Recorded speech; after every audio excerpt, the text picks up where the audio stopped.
Hello friend, नमस्ते, प्रणाम। बहुत ही प्यारा सा गीत लेके आई हूँ। गीत पसंद आए तो ज्यादा से ज्यादा शेयर करना और चैनल को ज्यादा से ज्यादा सपोर्ट करना। होली पर का गीत लेके आई हूँ। शिव माँ गई गवनवा होली में, शिव माँ गई गवनवा होली में, शिव माँ गई गवनवा होली में।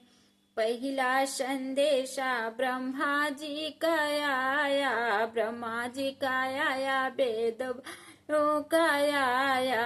अरे मैं ना बैठूंगी डोली में, अरे मैं ना बैठूंगी डोली में। शिव माँ गई गवनवा होली में, शिव माँ गई गवनवा होली में। दूसरा संदेशा विष्णु जी का आया, दूसरा सा विष्णु जी का आया, विष्णु जी का आया, चक्रधारी का आया। अरे मैं ना बैठूंगी डोली में, अरे मैं ना बैठूंगी डोली में।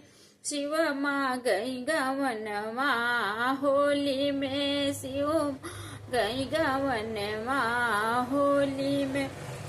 तीसरा संदेशा कृष्णा जी का आया, तीसरा संदेशा कृष्णा जी का आया, कृष्णा जी का आया, मुरली वालों का आया, कृष्णा जी का आया, मुरली वालों का आया।